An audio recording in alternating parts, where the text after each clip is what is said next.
What is going to cause gold to skyrocket? We have conflict in our world right now, like most of us have never seen during our lifetimes. A separation between the Western countries, where most of us live, and the Eastern countries, Russia, China, the BRICS nations. There are major developments going on right now that will translate into a much, much higher price for the price of gold, for the price of silver. We very well are entering a new era, a new paradigm for the value associated with the precious metals. And it might even be hard for us to believe, like this, is this really happening? Is this really going on right now? But when we take a step back and look at the different factors, the different events that are occurring, and they're occurring right now, and they are occurring quickly, when we put all those together, when we aggregate them and look at the big picture, look at the forest through the trees, it becomes pretty obvious that we are indeed entering a new age for the precious metals, where the value associated with those metals, whether you're comparing them to a fiat currency or other hard assets, the value will only be going up. Let's take a look at some of these very interesting developments that we have going on in the world right now and see if we can't make the picture a little more clear.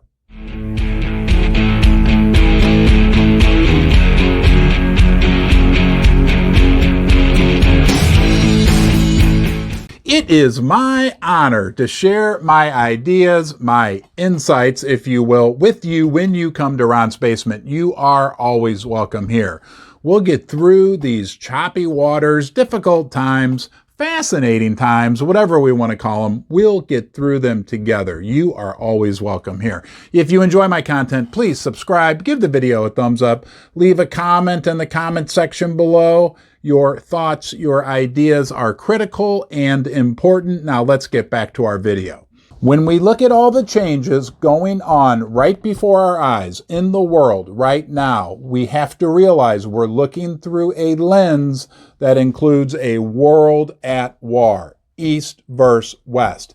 Not only actual physical, horrible war, but also, and very importantly, economic war. And doesn't it seem like that even if the actual physical war comes to an end, the economic war is not going to end? Things are not going to go back to the way they were in economic relationships between the East and the West, and that will be the catalyst for higher prices for gold, silver, and the other precious metals.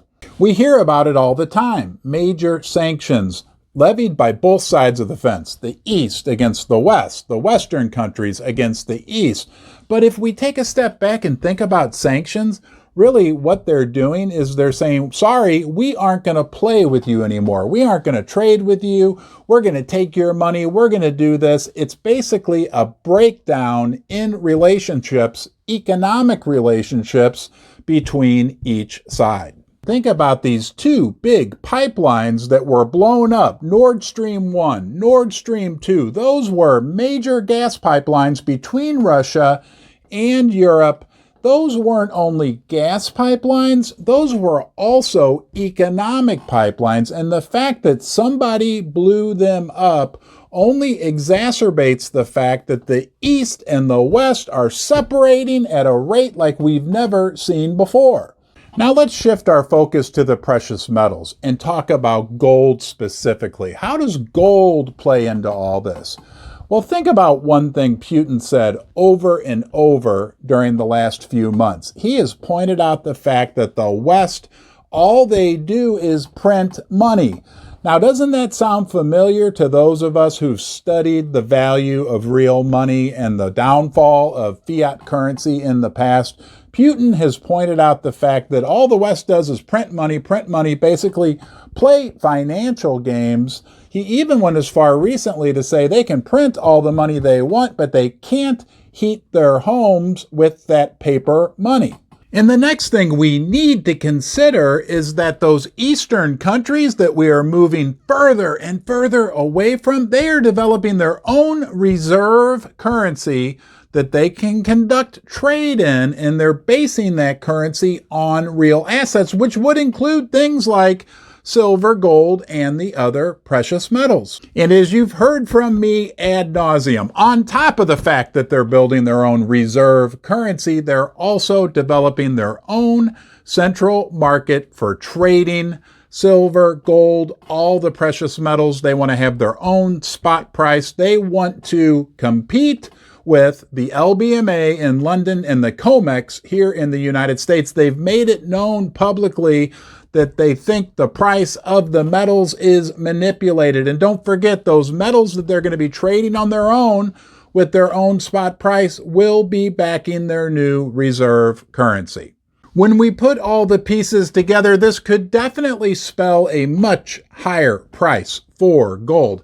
I've read reports that Putin and the leaders in Moscow believe that the price of gold should be closer to $2,400 per ounce when valued in US dollars. So if their plan all comes together, we will have a much higher gold price. We have the Eastern countries growing more and more separated from the Western countries. We have the Eastern countries who produce a majority of the precious metals, starting their own currency, starting their own exchange to trade and price the precious metals. Things could get very, very interesting.